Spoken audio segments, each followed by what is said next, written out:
I recently had the good fortune to talk to Dr. Anthony Fauci, former chief medical advisor to the President of the United States, on his recent visit to the School of Medicine and the Duke Human Vaccine Institute. He also led the National Institutes of Allergy and Infectious Diseases for nearly 40 years and influenced our national scientific response to HIV/AIDS. We discussed our progress in understanding the disease and much more. Tony, thanks for talking with me today. Good to be with you. So in our professional lives, we've seen HIV go from a diagnosis that was 100% fatal or near 100% to being a manageable disease. What's left in terms of therapeutic development, and also where are you thinking the vaccine role is now? Well, with therapeutics, we know now that we have drugs that, when given the way they're given now on a daily basis, can get the level of virus to below detectable and durably keep it there, which has a twofold effect. It saves the life of the person that's being treated and makes it essentially impossible for that person to transmit it to another individual. That's a phenomenal success story.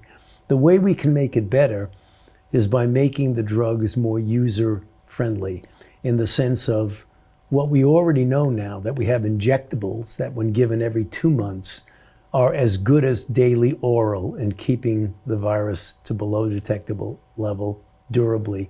If we could stretch that out to every 6 months, that would be unprecedented in a positive way. Essentially have somebody go to a clinic or to their doctor's office twice a year and essentially have effective treatment. On the other side of the coin is pre-exposure prophylaxis is getting the same sort of advantage of long acting. So before you had to take a pill of Truvada every day, now every 2 months, and likely soon every 6 months, if you're at risk and uninfected, you get an injection of a long acting, and you could wind up actually preventing to the tune of 97, 99%.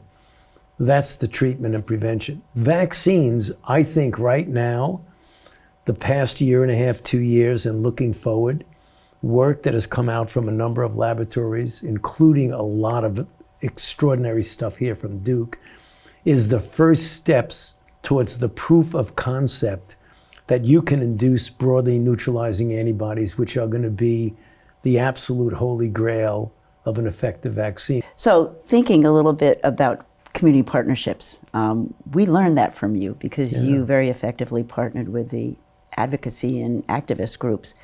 What did they teach you in terms of direction of the science? You know, they taught me a very, very important lesson, that you have to involve the people that will be affected by what you do in your research, both basic and clinical research.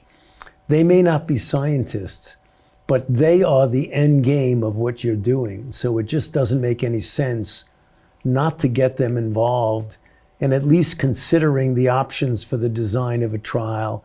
I remember one activist told me, and it stuck with me, you know, this is a great design of a great trial, except nobody's going to enroll in it. Great. So, great trial with nobody in it.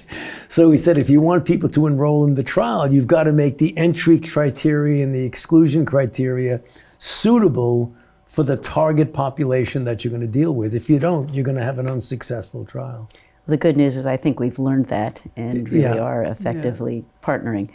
So an area that has really left me scratching my head is misinformation and how much that took hold during COVID. But I guess it's not new.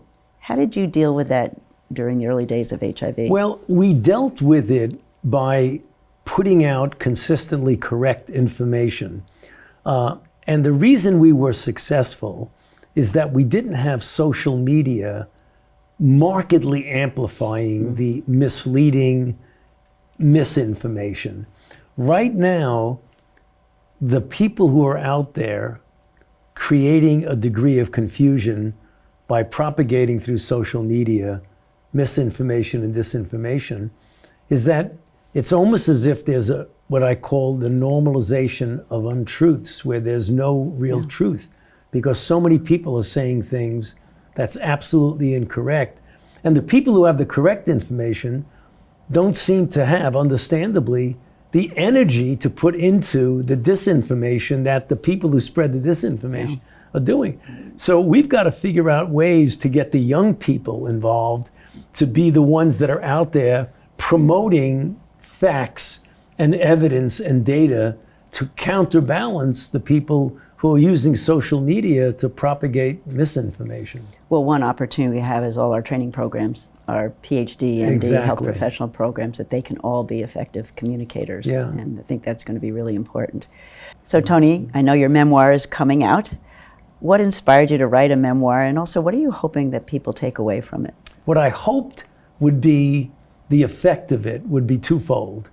That it would be an interesting historical perspective for everybody at any age to know from the personal experience of someone who's had the privilege of advising 7 presidents of the United States and having lived through some of the most extraordinary infectious diseases outbreaks in history, all in one lifetime.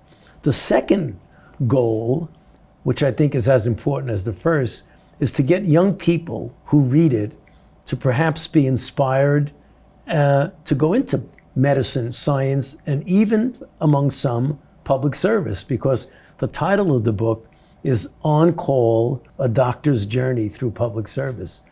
And hopefully when people read that, they say, well, maybe that's something that I want to do. Well, it's so great you took notes so that you can go back, but what a great message. Yeah, thanks. Tony, thank you for so much that you've done for science, for the country, and for the world. Thank you very much. It's great to be with you.